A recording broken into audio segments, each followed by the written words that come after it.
क्या सच में केरल का नाम बदला जा रहा है? क्या ये सिर्फ एक एम जोड़ने की कहानी है या फिर 2000 साल पुराने इतिहास, पौराणिक कथाओं और भाषाई अस्मिता की वापसी? केंद्रीय कैबिनेट ने केरला को केरलम करने की मंजूरी दे दी है। सोशल मीडिया पर बहस तेज हो गई। कुछ इसे सांस्कृतिक सम्मान बता रहे हैं तो कुछ इसे महज प्रतीकात्मक राजनीति। लेकिन सच्चाई क्या है? आज 7 टीवी भारत पर हम आपको बताएंगे केरल से केरलम तक की पूरी कहानी, इतिहास, पौराणिक कथा, भाषा और पहचान के साथ। वीडियो को अंत तक देखिए क्योंकि ये सिर्फ नाम बदलने की खबर नहीं है बल्कि एक राज्य की आत्मा को समझने की कहानी है। 24 जून 2024 को केरल विधानसभा ने एक प्रस्ताव पारित किया। मांग थी संविधान की पहली अनुसूची में दर्ज केरला को बदलकर केरलम किया जाए। ध्यान दीजिए, राज्य का गठन 1 नवंबर 1956 को भाषाई आधार पर हुआ था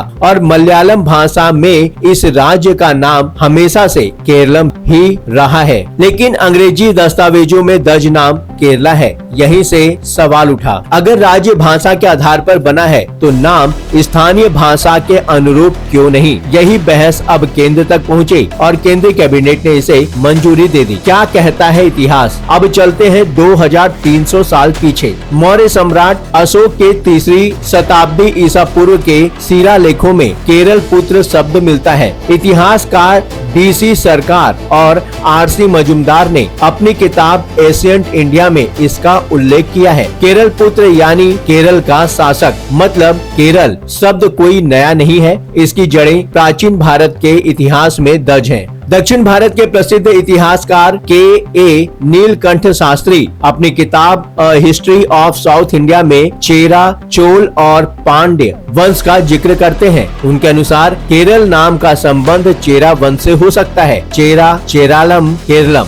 द्रविड़ भाषाओं में च और क ध्वनियों का परिवर्तन सामान्य है, इसलिए चेरा से केरा और फिर केरल बनना भाषाई रूप से असंभव नहीं। इतिहासकार A. श्रीधर मेनन भी मानते हैं कि केरल की पहचान चेरा राजवंश से गहराई से जुड़ी हुई है। अब इतिहास से पौराणिक कथा की ओर चलते हैं। भगवान विष्णु के छठे अवतार परशुराम का नाम केरल से जोड़ा जाता है। लोक कथाओं के अनुसार परशुराम ने समुद्र की ओर अपना फरसा फेंका। जहाँ तक फरसा गिरा वहाँ तक समुद्र पीछे हट गया और जो भूमि प्रकट हुई वही आज केरल है। कहा जाता है केर यानी जल, अलम यानी भूमि, यानी जल से निकली भूमि, केरलम। ये कथा ऐतिहासिक प्रमाण नहीं है लेकिन सांस्कृतिक स्मृति में गहराई से दर्ज है। एक और लोकप्रिय व्याख्या है केरा का अर्थ नारियल का पेड़, आलम का अर्थ स्थान। इस तरह केरल यानी नारियलों की भूमि, तटीय इलाका, अरब व्यापारियों का जिक्र, विदेशी यात्रियों की डायरी, सब में इस क्षेत्र की हरियाली और नारियल का उल्लेख मिलता है। हालांकि इतिहासकार इसे लोक मान्यता मानते हैं लेकिन आम लोगों के लिए यह व्याख्या बेहद सहज लगती है। पश्चिमी घाट की पर्वतमालाएं, समुद्र की ओर ढलान और बीच का विस्तृत मैदान। चराल यानी पर्वतीय ढलान से भी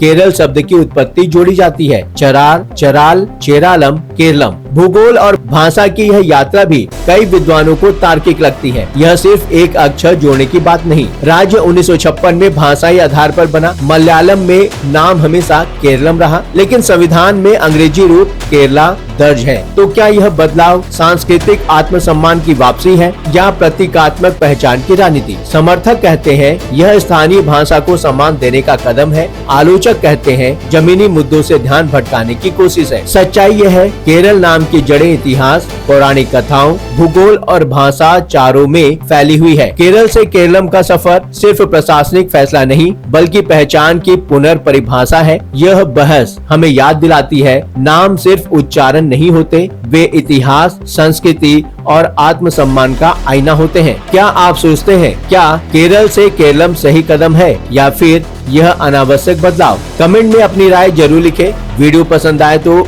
लाइक और शेयर करें और ऐसे ही गहराई वाली विश्लेषणात्मक रिपोर्ट के लिए जुड़े रहिए 7 टीवी भारत के साथ। चैनल को सब्सक्राइब करना बिल्कुल न भूलें।